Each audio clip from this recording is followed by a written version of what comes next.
कविता मैं पहली बार पढ़ रहा हूँ, कितना नई कविता है। एक तरह से भूख अपना काम कर रही थी और दर्द अपनी तरह से, एक तरह से दर्द को भूख ने पछाड़ दिया था।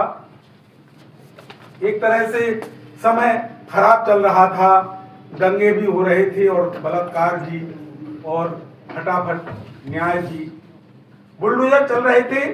सब धर्मों का सम्मान था, पर एक तरह से एक ही धर्म के लोगों के मकान गिराए जा रहे थे। एक तरह से अपने शब्दों में कहूं तो सतयुग आ ही गया था और दरवाजे पर खड़ा था।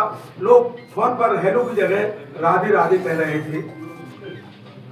कर्म से श्रेष्ठ होने की बात चल रही थी, पर एक तरह से लोग जन्म से ही श्रेष्ठ माने जा रहे थे। धूर्तता भी एक मूल्य था और एक तरह से मूर्खता का भी सम्मान हो ही रहा था। समय ही ऐसा आ गया था कि एक तरह से लोग जन्म से ही श्रेष्ठ माने जा रहे थे। धूर्तता भी एक मूल्य था और एक तरह से मूर्खता का भी सम्मान हो ही रहा था। समय ही ऐसा आ गया था कि कारें बढ़ गई थी और सड़कों पर जगह नहीं बची थी। पुलिस और न्याय भी था और तंत्र अपनी तरह से काम कर रहा था।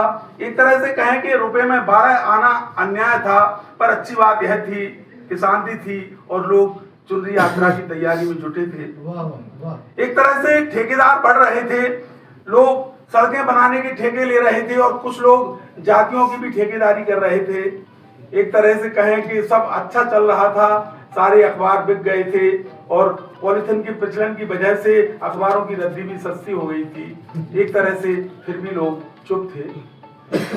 धर्म और संस्कृति की जय बोली जा रही थी, स्कूल बंद किए जा रहे थे, विश्वविद्यालयों को भी ठेके पर देने की बात चल रही थी। एक तरह से शहर में जुआ और सट्टा हल्का सा बंद था, सबकी सुनवाई हो रही थी। एक तरह से कह सकते हैं कि कहीं कोई समस्या नहीं थी। रुपए में 5 पैसा लोग असंतुष्ट थे।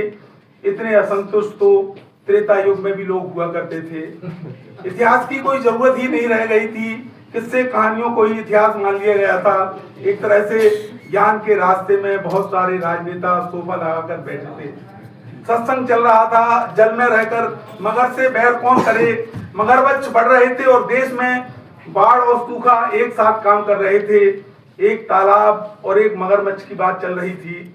एक तरह से ये बात भी सही थी कि जल ही जीवन है। एक तरह से कह सकते हैं कि मन मचल रहा था और ये बात भी सही थी कि हर जगह बदबू फैली हुई थी।